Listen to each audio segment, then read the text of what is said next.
Well, folks, that's another year down. 2014 is soon to be making way for 2015, which brings along with it the much-anticipated Avengers Age of Ultron, as well as Ant-Man, the Daredevil Netflix show, and brings us that much closer to 2016's Batman v Superman: Dawn of Justice. But before we get into next year, let's take a look back at 2014's offerings and talk about the good and the bad in what has arguably been the biggest year to date for comic book movies. That's right, welcome to the first annual Nerds United Biggest Comic Book Movie Awards. Warning, there will be spoilers ahead. Teenage Mutant Ninja Turtles is a movie that should have been worse. The character designs were universally hated, Megan Fox was brought on board as April O'Neil, there were no Bebop, Rocksteady, Casey Jones, or Krang, and most disturbingly, Michael Bay produced it.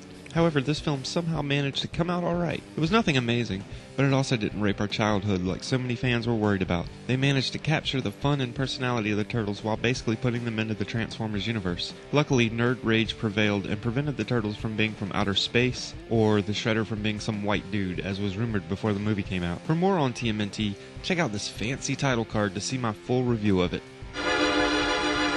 Captain America the Winter Soldier changed the entire landscape of the Marvel Cinematic Universe. Not only did it bring S.H.I.E.L.D. to his knees, it managed to change Captain America from the one-dimensional man-out-of-time joke into a badass fighting machine that rightfully belongs in the Avengers. It deftly set up the future events in the MCU without seeming forced. It introduced us to Anthony Mackie's The Falcon, and in a post-credit scene, Quicksilver, the Scarlet Witch, and Baron von Strucker. They name-checked Doctor Strange and teased Wakanda, home of the Black Panther.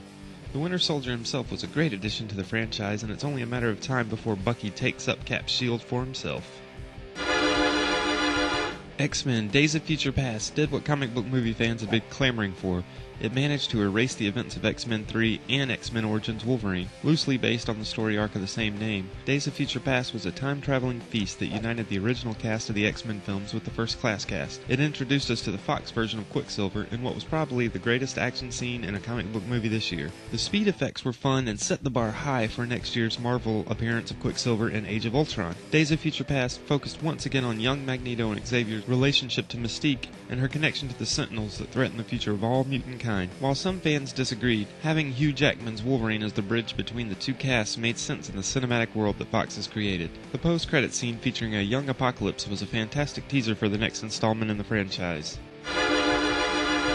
The Amazing Spider-Man 2. I wanted to love you, I really did. You had all the makings of what could have been the definitive Spider-Man movie, but you blew it, and you blew it hard. For my full thoughts on why this movie disappointed me, check out my 5 things that suck about the Amazing Spider-Man 2 video by clicking on this gorgeous title card. Andrew Garfield was a good Peter Parker / Spider-Man. Emma Stone was a fantastic Gwen Stacy. It just sucks that they were given nothing to work with other than a glorified trailer for an upcoming movie that may not even be upcoming anymore. Sony, you can't forcibly build a shared universe. It takes time. More importantly, it takes a strong foundation. The Amazing Spider-Man movies were anything but a strong foundation. On the plus side, the fight scenes were incredible, and the Spidey suit was the best we've seen yet. It looked as if it was ripped from the pages of a comic. Too bad the suit was the only thing ripped from the pages of that Marvel Comics classic.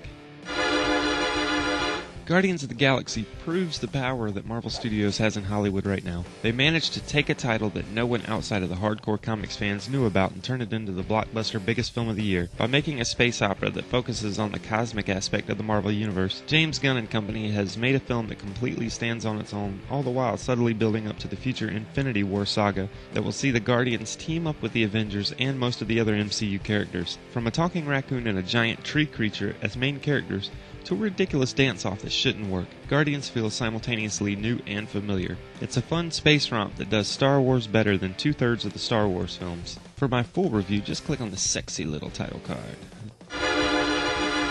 The single biggest win for comic book movie fans this year was the proliferation of legitimately good comic book-based TV shows. DC reigned supreme this year on the small screen with Arrow, The Flash, Gotham, and Constantine. Probably the highlight of the season was the Arrow-Flash crossover. Ooh, nerd chills. Marvel's sole entry, Agents of S.H.I.E.L.D., has finally shed its first season growing pains and developed into what it was always meant to be, an expansion of the MCU. Let's hope all of these shows keep it up in 2015.